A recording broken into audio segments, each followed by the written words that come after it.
سورہ احزاب کی آیت نمبر 59 سورہ احزاب کا 8واں رکوع 22ویں پارے کا 5واں رکوع۔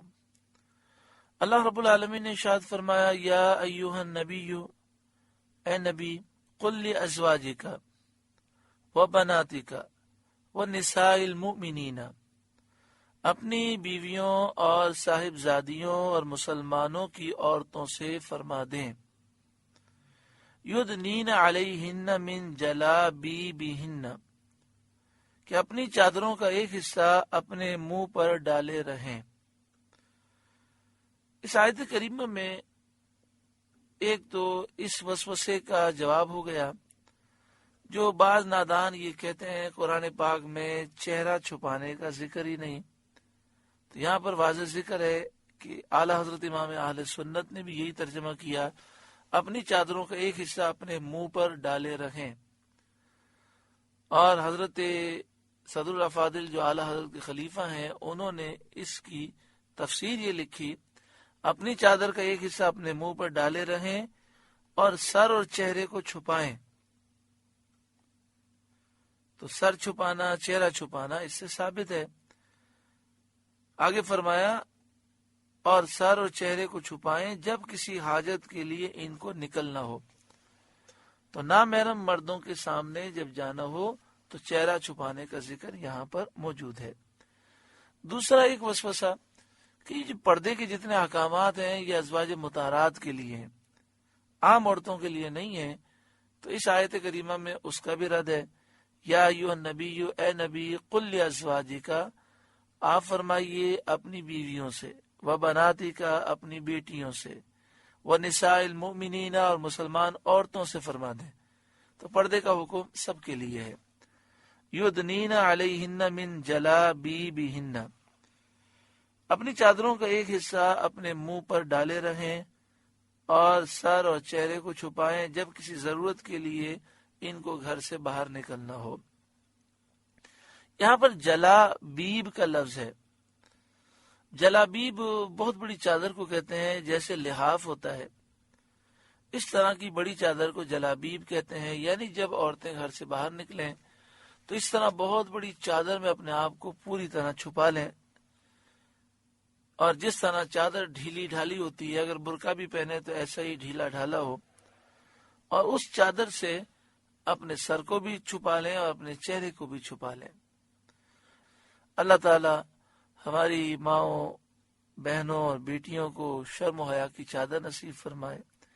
اس قدر واضح حکم کے باوجود نہ جانے میڈیا پر بیٹھ کر لوگ یہ کیوں کہہ دیتے ہیں کہ پورے قرآن میں کہیں چہرہ چھپانے کا ذکر ہی نہیں، کہیں پردے کا ذکر ہی نہیں۔ اللہ سب کو ہدایت نصیب فرمائے۔ ذالک ادنی ان یعرفن فلا یؤذین، یہ اس سے نزدیک تر ہے کہ ان کی پہچان ہو تو ستائی نہ جائیں، یعنی ان کی پہچان ہو جائے کہ یہ آزاد عورتیں ہیں، یہ احترام والی عورتیں ہیں، فلا یؤذین، تو ستائی نہ جائیں، اور منافقین ان کے در پہ نہ ہوں۔ منافقین کی عادت تھی کہ وہ کنیزوں، باندیوں کو چھیڑا کرتے تھے، اس لیے آزاد عورتوں کو حکم دیا کہ وہ چادر سے جسم ڈھانپ کر، سر اور منہ چھپا کر باندیوں سے، کنیزوں سے اپنی وضع ممتاز کر دیں۔ یہ تو ہر کوئی سمجھتا ہے کہ جو ہماری بہن شرم و حیا کا پیکر بن کر، شرعی پردہ کر کے، جب وہ نگاہ نیچی کیے ضرورتاً گھر سے باہر نکلتی ہے تو کسی کی جرت ہی نہیں ہوتی کہ اس کی طرف آنکھ اٹھا کر دیکھے۔ کسی نے ایک بڑا عجیب جملہ کہا آج کل جو پردہ ہوتا ہے اس پردے کو بھی پردے کی ضرورت ہے، یعنی جس قسم کا برقع پہنا جاتا ہے اور جتنا چست وہ ہوتا ہے اور جس قدر وہ چمکیلا اور اس میں ڈیزائننگ ہوتی ہے، یہ ہرگز پردے کے تصور کے منافی ہے۔ پردے کا تو مقصد یہ ہے کہ جب عورت گھر سے باہر نکلے تو کسی کی توجہ اس طرف نہ ہو۔ دیکھیں، خوشبو لگا کر نکلنا منع اسی لیے ہے کہ خوشبو سے غیر مردوں کی، نامحرم مردوں کی توجہ ہوگی۔ تو اس لیے برقع ڈھیلا ڈھالا ہو اور اس طرح کی ڈیزائن اور ایسا چمکیلا جس سے کسی کی توجہ اٹھے، کسی کی توجہ ہو، یہ منع ہے۔ وَكَانَ اللَّهُ غَفُورًا رَحِيمًا، اور اللہ بخشنے والا مہربان ہے۔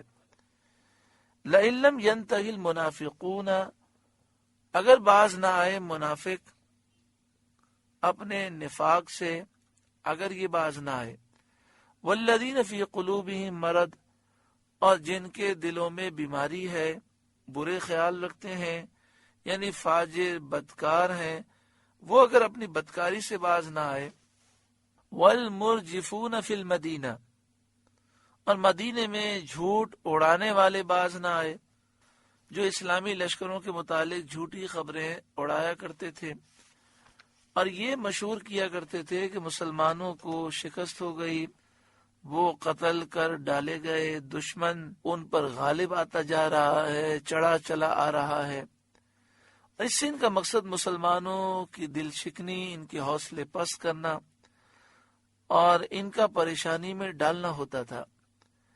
ان لوگوں کے متعلق ارشاد فرمایا جاتا ہے کہ اگر وہ ان حرکتوں سے باز نہ آئے، لَنُغْرِيَنَّكَ بِهِمْ، تو ضرور ہم آپ کو ان پر شے دیں گے اور آپ کو ان پر مسلط کریں گے، آپ کو ان پر قابو دیں گے۔ ثُمَّ لَا يُجَاوِرُونَكَ فِيهَا إِلَّا قَلِيلًا، پھر وہ مدینے میں آپ کے پاس نہ رہیں گے مگر تھوڑے دن، پھر مدینہ طیبہ ان سے خالی کرا لیا جائے گا اور وہ وہاں سے نکال دیے جائیں گے۔ ملعونین، لانتی، پھٹکارے ہوئے، اینما ثقفوا اخذوا، جہاں کہیں ملیں پکڑے جائیں، وقتلوا تقتیلا، اور گن گن کر قتل کیے جائیں۔ بعض علماء نے بیان کیا کہ یہ ملعونین کا جن کا ذکر ہے، اس سے مراد گستاخ رسول بھی ہیں، کہ جہاں کہیں ملیں گستاخوں کو پکڑو اور گن گن کر قتل کرو۔ حاکم اسلام کی ذمہ داری ہے کہ ملک میں ایسا نظام قائم کرے کہ کسی کو گستاخی کرنے کی جرت نہ ہو، اور جو انٹرنیٹ پر، فیس بک پر، واٹس ایپ پر اور دیگر ذرائع کے ذریعے گستاخی کر رہے ہیں، حکومت وقت کی ذمہ داری ہے کہ وہ انہیں گرفتار کرے اور انہیں سزائے موت دے۔